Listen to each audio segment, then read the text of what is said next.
자, 오늘 소개해드릴 책은 바로 리사 톰슨의 소설 골드피쉬 보이입니다. 혹시 자기 방에서 절대 나오지 않는 소년이 창밖에서 벌어지는 범죄를 목격한다면 과연 어떤 일이 벌어질까요? 바로 그 이야기예요. 이 이야기는 우리한테 아주 강렬한 질문 하나를 툭 던지면서 시작해요. 만약 당신의 방이 세상의 전부라면 이 질문 하나만으로도 주인공이 얼마나 고립된 현실에 처해 있는지 바로 짐작이 가죠. 첫 번째 장은 어항 속 소년입니다. 바로 주인공 매튜인데요. 그는 마치 어항 속 금붕어처럼 자기 방 안에 꼼짝없이 갇혀 지내요. 누가 문을 잠궈놔서가 아니라 마음속에 자리 잡은 아주 거대한 두려움 때문입니다. 매튜의 하루를 한번 들여다볼까요? 매일 똑같아요. 창밖 이웃들을 꼼꼼히 관찰해서 기록하고 뭘 만지려면 꼭 라텍스 장갑을 껴야 해요. 그리고 끊임없이 방을 청소하죠. 그의 삶은 사실상 강박장애, 그러니까 OCD라는 보이지 않는 적에게 완전히 지배당하고 있는 거예요. 네, 바로 이 강박장애가 이 이야기의 핵심 키워드인데요. 이걸 제대로 이해해야 매튜의 세상을 이해할 수 있어요. 이게 그냥 단순히 좀 깔끔한 걸 좋아하나 보다 이런 수준을 훨씬 뛰어넘는 정말 보이지 않는 싸움이거든요. 그러니까 강박장애가 뭐냐면요. 머릿속에서 이런 생각이 들면 안 되는데 싶은 강박 사고가 자꾸 떠오르는 거예요. 그럼 너무 불안해지잖아요. 그 불안을 없애려고 어쩔 수 없이 특정 행동, 즉 강박 행동을 반복하게 되는 거죠. 이게 계속 맴도는 거예요. 끝이 없는 거죠. 자, 제가 여러분한테 간단한 실험을 하나 해볼게요. 아주 쉬워요. 지금부터 딱 몇 초만 절대로 무슨 일이 있어도 분홍색 코끼리를 생각하지 마세요. 아시겠죠? 절대 생각하면 안 돼요. 어떠세요?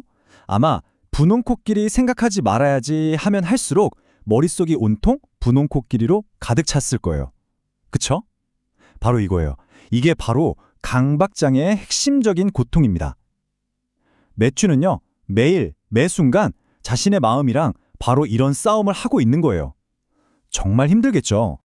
그런데 이렇게 철저하게 통제되던 매튜의 세계가 한 사건 때문에 와르르 무너지기 시작합니다. 닫혀있던 방문 틈으로 외부 세계가 확 밀고 들어온 거죠. 바로 옆집에 놀러온 꼬마 테디가 정원에서 감쪽같이 사라져버립니다. 그리고 그 아이를 마지막으로 본 사람, 네, 바로 창문 너머에서 모든 걸 지켜보고 있던 매튜뿐이었던 거죠. 정말 아이러니하죠. 그를 방 안에 가뒀던 바로 그 병적인 관찰 습관이 역설적이게도 그를 사건의 열쇠를 쥔 유일한 탐정으로 만들어줍니다. 수동적인 관찰자에서 이제는 능동적인 해결사가 된 거예요. 자신의 가장 큰 약점이 가장 강력한 무기가 되는 순간이죠. 자, 이제 탐정이 된 매튜는 이웃들을 하나하나 용의선상에 올리고 관찰하기 시작하는데요. 그러면서 정말 놀라운 사실을 깨닫게 돼요. 이 동네에서 고통 속에 사는 게 자기 혼자만이 아니었다는 걸요. 보세요. 그가 의심했던 이웃들은요, 사실 저마다의 아픔을 안고 살아가고 있었어요. 묘지에서 추모카드를 강박적으로 모으는 멜모디, 또 바다에서 잃은 아들이 혹시나 돌아올까봐 24시간 현관등을 끄지 못하는 니나 할머니까지. 겉보기엔 다들 평범해 보였지만 모두가 자신만의 보이지 않는 싸움을 하고 있었던 거예요.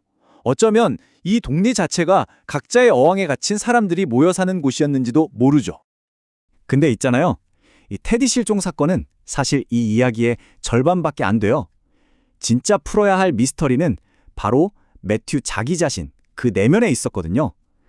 도대체 매튜의 고통은 어디서부터 시작된 걸까요? 그리고 마침내 매튜가 왜 그토록 세균을 병적으로 두려워했는지 그 이유가 밝혀집니다.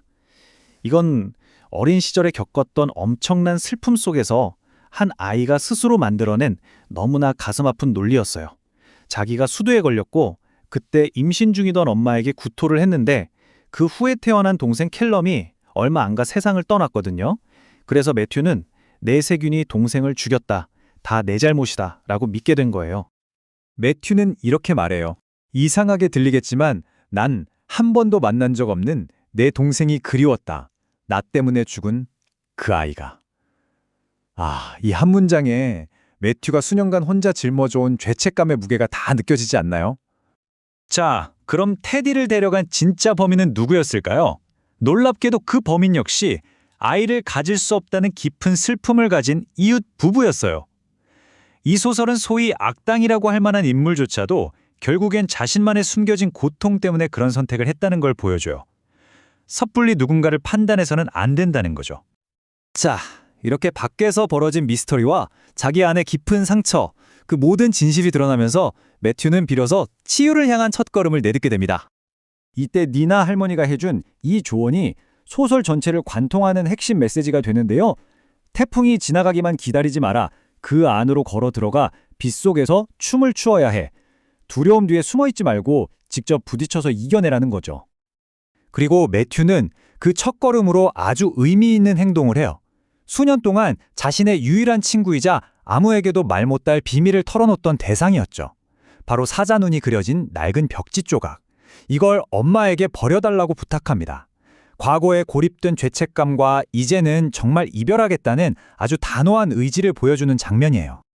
결국 이 골드피쉬보이의 여정은 두려움으로부터 숨는 것에서 두려움의 정면으로 맞서는 것으로, 또 타인의 행동을 섣불리 판단하는 것에서 그 사람의 숨겨진 고통을 이해하는 것으로, 그리고 유리창 너머의 고립에서 세상과의 연결로 나아가는 과정이라고 할 수 있습니다. 공감과 이해, 그리고 스스로 만든 감옥에서 걸어 나오기 위해 필요한 용기에 대한 이야기인 거죠. 결국 이 책은 우리에게 이런 질문을 남깁니다. 우리 모두는 각자의 창문을 통해서 세상을 보잖아요. 그런데 우리는 얼마나 자주 다른 사람의 창문 너머에 있는 세상을 이해하려고 노력하고 있을까요? 바로 그 공감의 중요성에 대해 다시 한번 생각하게 만들죠. 여러분의 창문 너머에는 지금 어떤 세상이 펼쳐지고 있나요?